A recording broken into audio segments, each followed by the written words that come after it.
राम राम सभी को। मैं नीतीश मलिकोन स्टडी हब चैनल पर आप सभी का स्वागत करता हूं। आज हम बहुत आसान और बहुत ज़रूरी टॉपिक देख रहे हैं। ये काफ़ी आसान भी और काफ़ी ज़रूरी भी है, क्योंकि चाहे तो मुश्किल परीक्षा हो चाहे आसान हो, इस टॉपिक को आना ही आना होता है।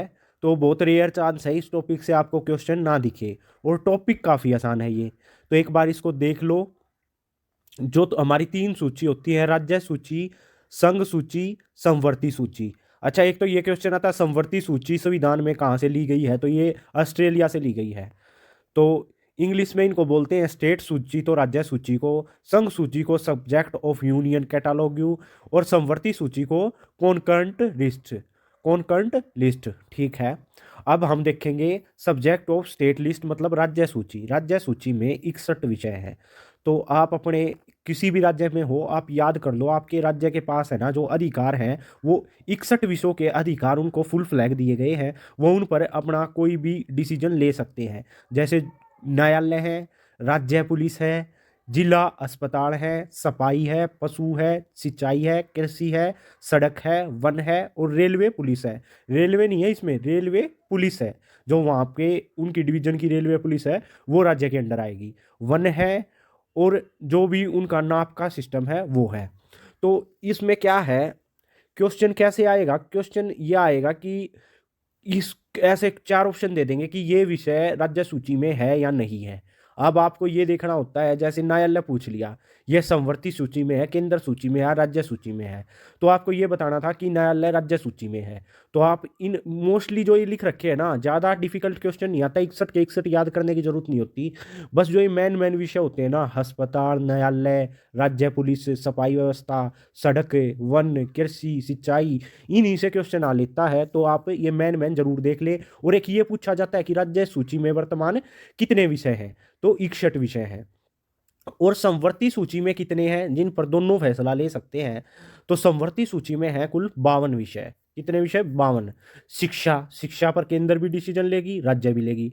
लेकिन अगर दोनों में टकराव हो गया तो फिर किसका, मतलब दोनों ने एक चीज पे डिसीजन ले लिया और दोनों का अलग अलग उस पे रूल है, फिर किसका माना जाएगा? तो केंद्र सरकार का माना जाता है, जहाँ पे दोनों दोनों उसमें टकराव की स्थिति होती है।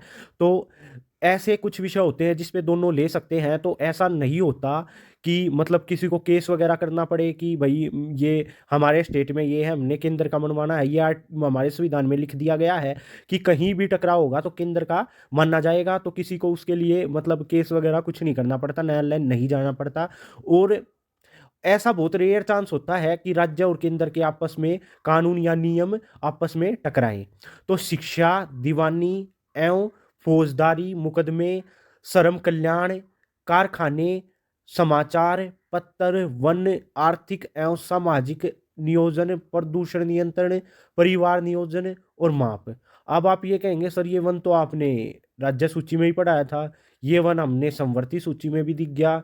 तो हाँ, कुछ राज्य सूची के विषय मैंने बताया ना आपको, संवर्ती सूची में वो आएंगे जिसमें मतलब दोनों डिसीजन ले सकते हैं। उसमें राज्य के में भी है वो विषय और संवर्ती के पास भी है। तो अगर सर कोई ऐसा विषय पेपर में पूछ लिया जाए तो उसका क्या लगाएं, फिर राज्य सूची लगाएं या संवर्ती सूची लगाएं? तो उसमें आपने संवर्ती सूची उसका आंसर लगाना है। अब हम देखेंगे संघ सूची, सब्जेक्ट ऑफ यूनियन कैटालॉग, मतलब जो संघ सूची में कुल कितने विषय हैं। आपने देख लिया राज्य सूची में 61 विषय थे, संवर्ती सूची में 52 विषय थे, और संघ सूची में कुल 100 विषय ऐसे हैं। संघ सूची का मतलब यहाँ पे केंद्र सरकार डिसीजन लेती है, जिसमें सेना, रक्षा, विदेशी मामले, रेल, डाक, बचत, परमाणु ऊर्जा, नागरिकता, संचार, मुद्रा, करेंसी, जो भी हमारे देश की करेंसी होती है उस पर, भारतीय रिजर्व बैंक पर, बैंकिंग, बीमा, स्टॉक, जो स्टॉक एक्सचेंज होता है, जनगणना, आयकर और निगम कर। मतलब ये मैन मैन वे लिखे गए हैं, क्योंकि 100 के 100 तो याद